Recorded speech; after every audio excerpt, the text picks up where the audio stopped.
Hi guys, welcome back to my channel. I hope you're all well.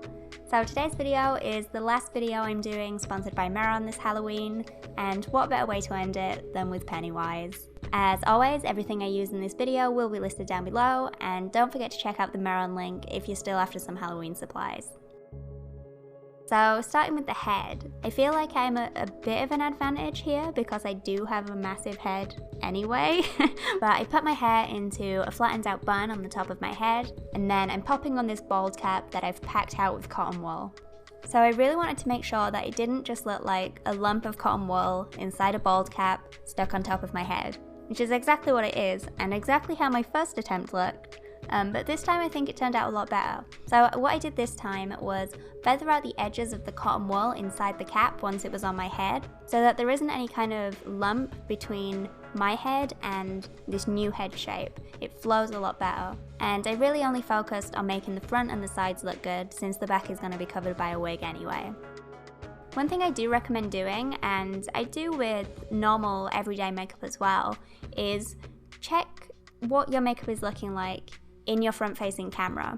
It's a lot easier to see if things are even, and you can fix things up along the way, instead of getting to the end and then taking your pictures and then noticing that your bald cap is wonky or whatever.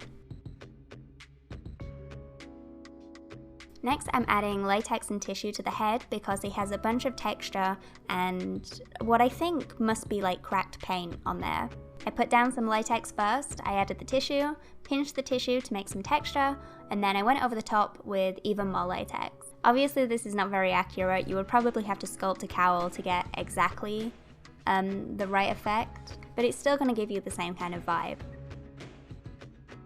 Next, I'm blocking out my eyebrows with a glue stick. First you go against the hair, then brush up or down with a spoolie, and then flatten again with the glue stick. It's super important that this area is nice and smooth in this look, so I definitely recommend doing an extra couple of layers just to make sure.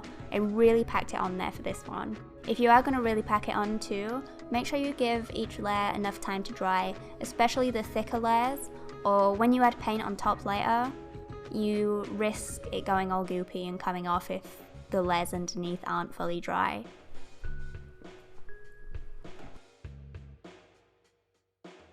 Then I'm going to cover the brows with liquid latex. I went over my whole forehead actually. Then I'm going to start bringing that texture down from the forehead a little bit more, and you can even use this to hide some of the bald cap line as well. So I have already tried this look before, but it didn't work out, so I do have my wig pieced together already. With medical tape actually, because it's all I had. It was super strong though, so it did do the trick. I took this orange wig that I got from Amazon, I ordered 2 of them, and I cut it up into sections that I could rearrange around the head. The wig already had a slight style and it was already flicked up in one direction, so I used that to my advantage and I used those bits at the side where his hair flicks up too. I stuck the wig down with Prozaid, but spirit gum or whatever adhesive you prefer will work just fine. Then I added a bit of backcombing, not a bit of backcombing, quite a bit of backcombing, and a bunch of hairspray. You want to use one of those really strong hairsprays that make your hair nice and crispy, like this one. I will only be listing the Mehron products that I use in this video down in the description, but I will be writing a full list of all of the products I used over on my blog. Moving on to paint, I'm appropriately starting with Clown White and I'm applying that all over. Then I decided to go into all of the cracks with the grey paint so that I could go over everything again with the white, but this time I would use a lighter hand so that the white would only hit the highest parts of the texture and then the grey would still show at the lowest points. I don't know whether you could just go in with the grey first and then do the white in the same way, but I only noticed I wanted the grey in there after I'd done the first layer of white. And I also like how this turned out anyway. The grey kind of mixed with the white and gave a more off-white kind of look, so it's up to you. Next, I'm continuing the white down my forehead. To cover the colour of my brows, I did 1 layer, I set it with Colorset powder, and then I added another layer over top. Then I'm just going to continue down and do my face and my neck. On my face, I did do a quick base layer of white water activated paint first, just so that I wouldn't have to do a second layer of the clown white on my face because it can be quite thick and uncomfortable. You could just use the water activated paint if you wanted, but I freaking suck at using water activated paints and I can't get a smooth finish. So I still wanted to use the clown white because it's just a product I feel comfortable with, but I didn't want to layer it a bunch, so I threw that other paint down first.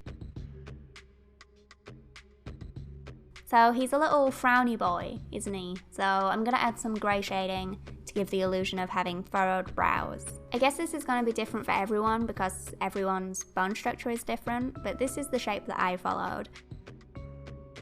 Then you usually want to complement a shadow with a highlight, so I kept this front section nice and bright to make it look like this bit was further forward and casting that shadow. You can also go way heavier on the shading if you're wanting his more intense look where he had that bigger brow piece on. As far as I can tell and remember, the lid is just a simple black shadow. I applied liner as a base and then blended that out. Then I set that in place with a black eyeshadow.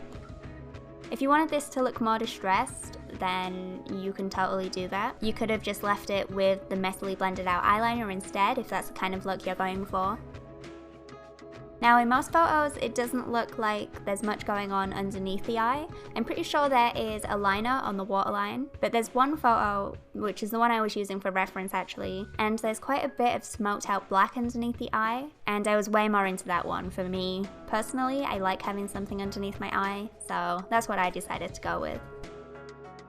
Moving on to the brows, I think his brows are like indents into the skin, and I actually sculpted a whole brow piece for the first version of this look I did, but we don't talk about that. It didn't turn out, and I'm sad because I really enjoyed how the sculpt looked, but it's fine. This turned out great. I'm so happy with this. So instead of using a sculpted brow piece, I did my best to give the illusion of an indent with paint instead.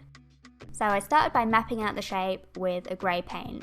Then here I'm using clown white to clean up the edges and refine the shape. Again, this is where checking in your camera to see if things are even is really going to help you out later on, so you don't get to the end and then realise your brows are wonky. Then once I was happy with the shape, I blended out that top edge. If you're using cream colours, you can just blend out the cream colour, or if you're using a water-based paint that sets, you can go in with an eyeshadow instead. So he's supposed to look baby-faced, right? Literally baby-faced, that was his character design. So he has these adorable full cheeks, and I do not have them. I've done enough makeups in my time to know that shading in cheeks for me just doesn't work with my bone structure. So as much as I would have loved to stay true to the character, I think following some of your usual makeup routines and being able to see yourself in your cosplays is also a great thing. So instead of trying to make my cheeks look more rounded, I just went ahead and added a little bit of contour underneath my cheekbones, like I usually would in my normal makeup. For the nose, I applied a dark red and then blended out that top edge messily with a cotton bud and my finger. And I didn't really know what to do with my nose holes though. I have one of those noses where the tip turns up and you can kind of see into my nose, I guess. I don't know how to explain it. So if I just coloured the top, you would have still been able to see my septum, but if I'd taken it down the middle from the front, it would have just looked like an M shape. What I did was I actually went inside my nostrils and across the bottom of my nose too. So for the lips, I made my bottom lip a lot fuller like his. I think he had a piece on his actually. I guess his entire face was covered in prosthetics. Now this is where shit starts to get scary, because you know what is hell to correct? Red paint on top of white paint. And oh boy do I know it, because I messed up the nose on the first try, and I ended up having to take off everything from the bottom of the eyes down, because my lovely white paint turned into lovely pink paint. So take it slow. Now you want to go ahead and add the finishing touches like fake teeth and contacts. The contacts I ordered were supposed to be yellow and they arrived and they were green, so I did edit my eyes. And I made the teeth myself with a thermoplastic, which I'll write more about in my follow-up blog post. But then that's it. I finally did it. I'm so happy with how it turned out. It took me so long, but it was so worth it. I really hope you enjoyed this video as much as I enjoyed making it. If you try this look, you know I want to see it, so make sure you send it me on Instagram or Twitter. As always, thank you guys for watching, and I'll speak to you next time.